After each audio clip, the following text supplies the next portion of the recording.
So the Bible tells us that even though the princess would defect from the prince, her children, the faithful, also known as the remnant in Revelation 12:17, would hold on to the messages once delivered by the prince, and they would remain faithful.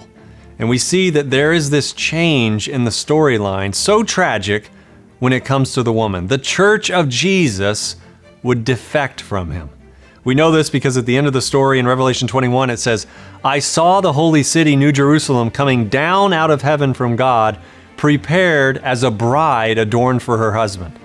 The city is the bride, the safe place for the children of the woman, the remnant. And the book called The Revelation of Jesus, the last in the Bible, shares how the prince came to visit his disciple and his friend John on the lonely island of Patmos, and here Jesus shares many things with his friend. And the reason the Prince, the Messiah, goes out of his way to tell us the future is so that when the future unfolds, we will have faith that he knows the end from the beginning. And then we have nothing to fear. Remember John 14, verse 29 says, "I've told you now before it happens, so that when it does happen, you will believe." Prophecy is the signature of the true God. This is the purpose for passages in Scripture, mainly in the books of Daniel and the Revelation, because they foretell the rise of kingdoms from Daniel's day down to the second coming of Jesus, the rise of Babylon and Medo-Persia and Greece and Rome, and finally, the destructive power of godlessness or secularism that would lead to the rise of a nation in Revelation 13 that would be a safe haven for the church in the last moments of time.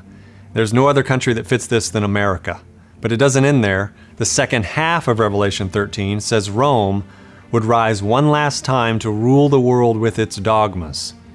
One could think of all these lions and leopards and bears and dragons as scary, but in reality they're these symbols used to describe these kingdoms that would rise and fall. And by showing us them ahead of time, we can have hope that God has not forgotten us.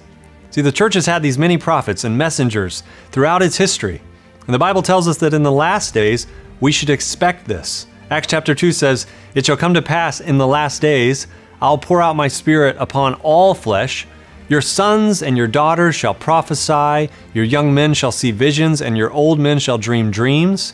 The Bible also goes into this idea where there are tests to determine if someone is speaking on the behalf of God or just their own interpretation. We're called to test all things and hold on to that which is true. And one of the identifying characteristics of the remnant would be the spirit of prophecy, that it would be seen and demonstrated in her midst. And the Millerites rise in this great religious awakening in America. They seem to show the gift was amidst them and that the Protestant movement had not stopped moving.